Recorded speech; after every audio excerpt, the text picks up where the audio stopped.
Hello and welcome to my first breakdown video for Doctor Strange in the Multiverse of Madness. Alright, so in this video I'm going to focus on the film's direction, the film's overall plot and what I thought of it, and also the two end credit scenes that we get. Well, one mid-credit scene and one end credit scene. So let's get cracking. Okay, I love that this is first and foremost a Sam Raimi movie.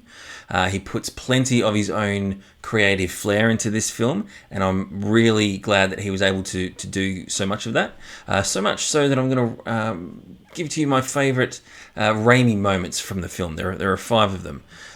First of all, there's the the octopus monster dying, the street pole right through the eye. Oh, that was chef's kiss. In a similar vein, Evil Strange dying, falling out of that window and getting impaled on that very sharp-looking fence. Again, classic villain death. Zombie Strange being resurrected. The quick camera movements and the dramatic eye opening and the punch through the roof of the coffin was just all classic Raimi. I loved it so much. And also the scene transitions. There ain't no room in this film for those boring Star Wars prequels screen wipes. Sorry. We've got the two that stood out to me were transitioning from Wanda's orchard to Wong stepping into the foreground of the shot. From he was in the background, all faded, and then he stepped to the front. I really liked that touch. And also the one with the scene from Wanda giving Wong the sling ring, and the cut to black, and then the fade into Strange passed out in the compound. I don't know why those two transitions really stood out to me. They just added, I think, a nice flavour to the film. And finally, Wanda chasing after all our main characters in Kamatage, and the doors closing around them. Again, the quick camera movements associated with that. And also Wanda grabbing people up through the puddles of water, and her coming out of that plate, all I don't know, that sort of disjointed movement that she had. It was very Ring-esque, but also very much from Sam Raimi's Evil Dead movies, and I just loved them. I just loved that. The octopus monster as well was awesome. It was such a cool design, it was such a great opportunity for Raimi to put his stamp on the film. The animators as well, I think, did a fantastic job getting the sliminess of the monster just right. It's a very hard thing to do, and I don't know, the sliminess. Yeah, I guess that's the best way to put it. But it just makes it look so cool and so gross, and that part of the design in particular reminded me a bit of Shelob from Return of the King, that giant spider. There was a similar ickiness to her design, and it just gives it a sort of a real world flavour to it. And in that sequence as well with the octopus monster, I loved the music. It was very reminiscent of Spider-Man 2, and whenever he fought Doc Ock. And also when the octopus monster threw Strange through that shop window, it for a moment it looked as if it might have been the same sort of shop that Doc Ock threw the car into when Peter and Mary Jane were having their little heart-to-heart. But watching it again, it wasn't quite the same shop, but it definitely gave me those sorts of memories. Now, the musical notes fight as well. I loved that scene. I think this is a big sticking point for critics of the film, but I absolutely loved it. It was pure Raimi and Elfman. They were just allowed to go full ball with this scene, and it really stood out to me. It was so different to anything I'd seen in an MCU film before this, and I think that's why I liked it. The whole movie really was a bit of a twist on the MCU formula, and I know that. Again, it's been a point of contention for a lot of people, but I'm someone who's grown a bit tired of the whole MCU formula, especially over the last few films, and I found this one really refreshing. Yeah, I mean, I hope they continue with letting these unique directors put their creative stamp more on projects going forward, but I'm not holding my breath. But at least we have things like Eternals from last year, and also Doctor Strange in the Multiverse of Madness. Now, seeing after seeing this film, it makes sense that they didn't go with Scott Derrickson, seeing as this was the kind of tone they were going for. I would have loved to see what Derrickson would do with Zombie Strange in particular, but at the same time, there are a number of horror elements in the film, so I wonder why Scott Derrickson did leave due to creative differences. That being said, I mean, Raimi definitely brings a sort of manic hamminess to the horror elements in the film. And that, in the eyes of the studio, maybe softens the horror edges of it a little bit. Now, that makes me think, did Scott Derrickson want to go even further and make it even more horror-like? I would love to see that. Hashtag release the Derrickson cut.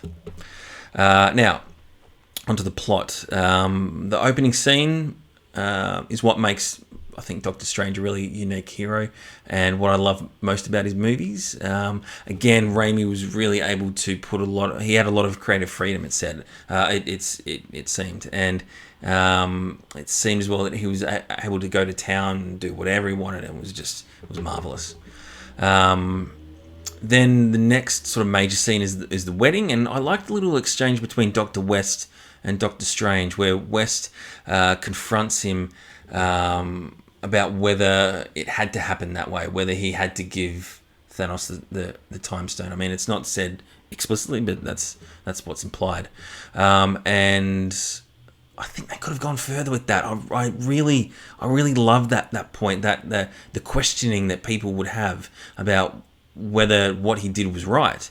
It was only mentioned then, and it was only mentioned in passing with the scene with Wanda about, well, did you do the right thing? Did it have to happen that way? I mean, it was a really cavalier thing to do, and I wanted the film to really dig deep into that, but obviously the scope of the film was way too big to make time for that. But I think for me, at least, that was a missed opportunity with the film.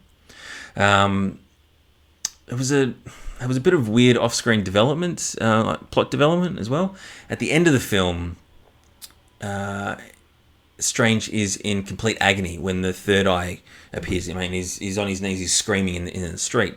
But 30 seconds later, in the mid-credit scene, he just flicks it on like a switch, like it's nothing. Yeah, I don't know. I also hope that the plot for the next film is more of a roller coaster romp through a bunch of different universes as him and Clea go through them. Clea, played by Charlize Theron. We'll get onto her character a bit in the next video. But I'm getting ahead of myself. Let's just scale it back, and I'll talk about some other things that I liked. I like the sequence of them briefly traveling through all those multiverses. I'd say my favorite visually was the paint one.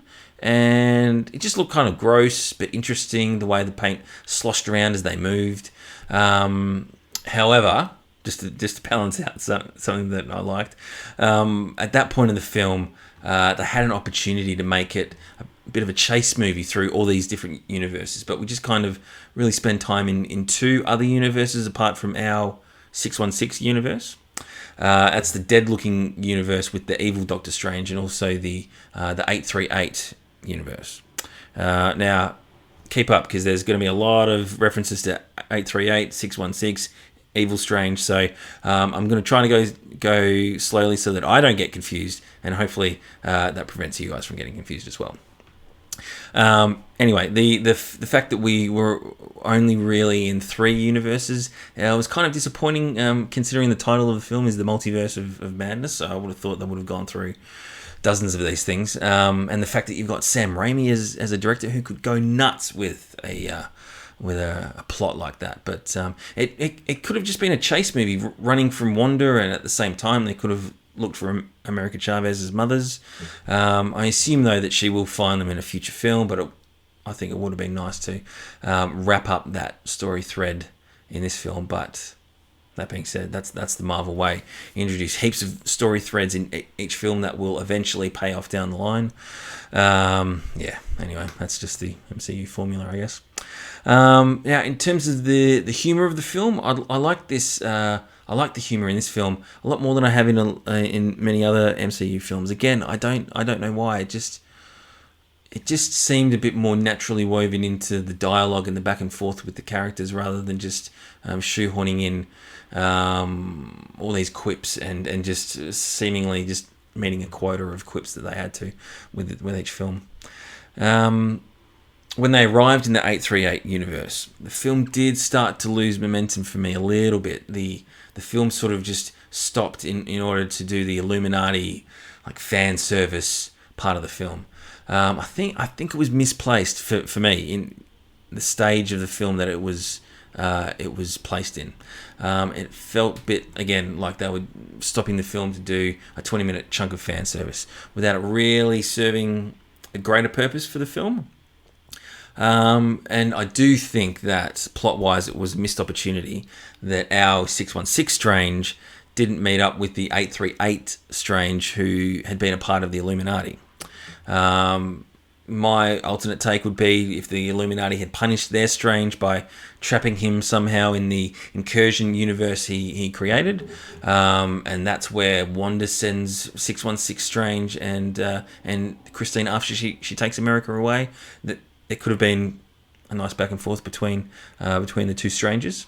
So 616 Strange meeting 838 Strange, he would have been confronted with the consequences of him feeling like he always has to be the one holding the knife, as Christine says at the beginning of the film. And then, boom, lesson learned. Easy as that. Then he can fight 838 Strange, use the Darkhold to do the dream walking, and the film plays out pretty much the same as it does already. Just, I think that would have been better, because the 838 Strange was a fascinating character, but he was just sort of talked about from the point of view of other characters, and we never got to know him, unless of course I completely missed something, and the evil Doctor Strange in that incursion universe is actually 838 Strange. If that's the case, please someone let me know, and if that's the case, then boy, I missed a lot.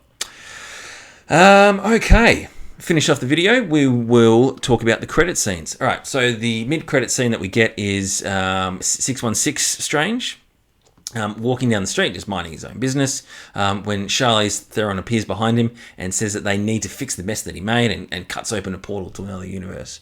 Now, her cutting open that portal, that actually reminded me a bit of the old book series, His Dark Materials.